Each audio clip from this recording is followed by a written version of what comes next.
Hi everybody, it's the 3rd of March and I thought I'd do the latest video course reports. Touch on the weather. February was reasonably dry, around about average in the end. The end of the month got a bit wet and the beginning of March it started off really wet. Those that played at the weekend would know that the course was really dry, quite firm. We had quite a lot of rain on Monday night and again on Tuesday night, which has left us with quite a few puddles out the course. Luckily for us, if you dig down literally only a couple of inches, the ground's still dry, so it's just where the top's wet, so it should evaporate pretty quickly, I'm hoping, and the weather forecast for the next few days is looking all right. So wet start to March, but on the whole it's not that bad, to be fair. There's a few puddles kicking about. The course is open. There's a few that aren't, so we're quite lucky in that sense. The greens are still pretty good, usual suspects on the wet ones, but again it's playable.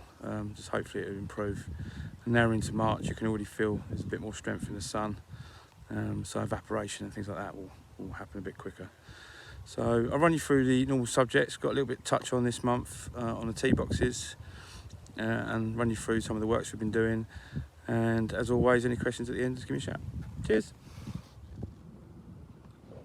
So we was meant to have greens maintenance this week, but due to a technical issue with one of our bits of kit, that's not happened. To be fair, probably don't really need it anyway. Greens was really good, have been really good for a while. Still rolling quite well, although a bit wet.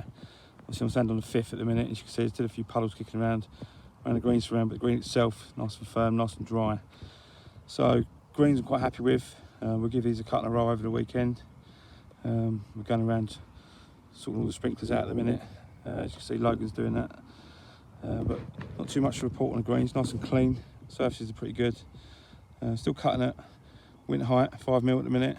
They're going to come down soon and the growth will start to pick up, and we'll do the odd little bit here and there, little and often, like, as always really, with feed and with work. So green section of this month's course report is all good. So I'm going to do a little bit on tees this month. Made a few changes to our tee boxes for this year, mainly in tee sets and position of the plaques.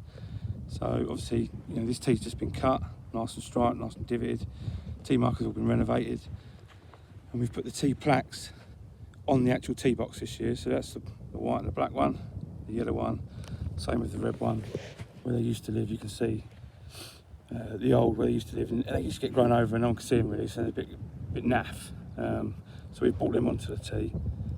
The plaques themselves, normally 3 colours, white, yellow and red. This year we've gone for 5. We've got a black and we've got a blue, as well as the 3 we did have. And the reason for this is all to do with slope and course measuring. So the blue tees positioned, I probably won't be able to see it on here, no I can't, but the blue tees are predominantly at the start of each fairway. They're aimed at golfers of any gender that struggle to carry, make the carry, like the 15th hole here, we've got the ditch here, a bit long grass. So beginners, whoever would feel that their golf would be more enjoyable for them sets. We've obviously then got the reds, the yellows, the whites, and there's also the blacks this year. Now on some tee boxes, like 1, 14, 18, the new 10th, and in future maybe 1 or 2 more, we can have a black tee and a white tee. But on some, like this one, where there is no difference, you've got a white and black marker and a white and black plate. But when it comes to sloping and measuring the course and working out the handicap of the course, we need a fixed point for both colours, I'll say. So if you're playing off the black tees, you will be off all of the back tees. If you're playing off the white tees, you can still be off a back tee, but not all of them. So for argument's sake, we can still put the white markers on the back tee on 18, like we did a lot last year. That won't affect anything. So it's only for handicapping and sloping purposes. But I just thought I'd touch on that point. But in general, the tees are pretty good. Again, just waiting for it to kick off again. We're going to fertilise soon, do a little bit of maintenance work with these, with verted draining, a bit of scarifying and that. But on the whole, the tee boxes are good. And yeah, that's about it really for the tees. Hope that all makes sense. So So a quick update on the 8th project. Standing on the outside of it. We've got the green shaped, sort of. A couple of bunkers shaped, as you can see. You've probably seen it when you're playing it. All the irrigation lines are in. All the drainage lines are in. So it's now a case of actually starting to build something, because all the groundwork's done as such. Again, if you've played recently, you would have noticed we put some trees directly behind it. These trees come from behind the original 8th green that we was going to cut down.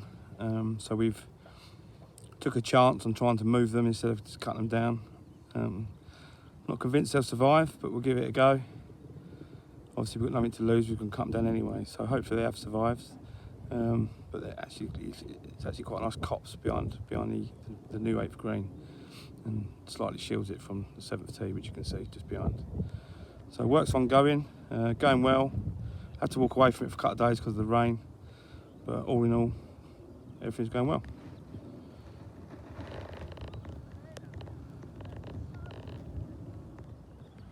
Another job that we've done recently behind the 11th green, there's the 11th green there.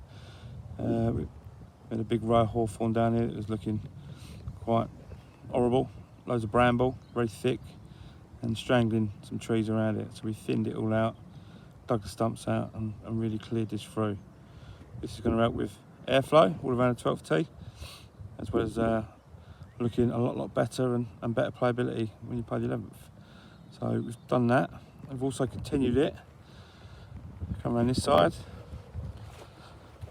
The same copse in between sort of 9th and 10th. Another dead area really. We used to dump a lot of crap around here.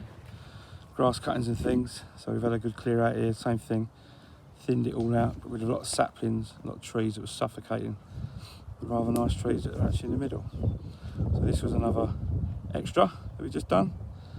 And once it's all cleared up and new growth has come through, it's going to look good. So that's this month's course report over. Touched on a few things really, the greens, the tees, the 8th green, and obviously the bit of tree work we've done, which is behind me here on 11 and 9. Unfortunately, say the last couple of days the weather's been a bit crap, which made the golf course quite wet. Fortunately though, the ground itself, like I say, it's not that wet. It's just sitting on top. So a couple of days of dry weather, we should be all right. Obviously we're in early March now, so things are going to start kicking off, grass growth, things like that. And obviously all the tournaments and the calendar starts up again, and hopefully the lighter nights and things like that, and summer's back, which we all want. I know I do. So hope that all made sense. Touching on our projects quickly, pretty much all finished. Hoping to get the new tee boxes open very soon.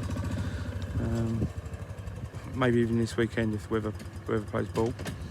But if anyone's got any questions, as always, leave them in the comments box. See me out the course or through the office. I'll try my best to answer them as honestly as I can. If not, wish you all a good golfing season, and I'll see you in the next month's course report. Cheers then.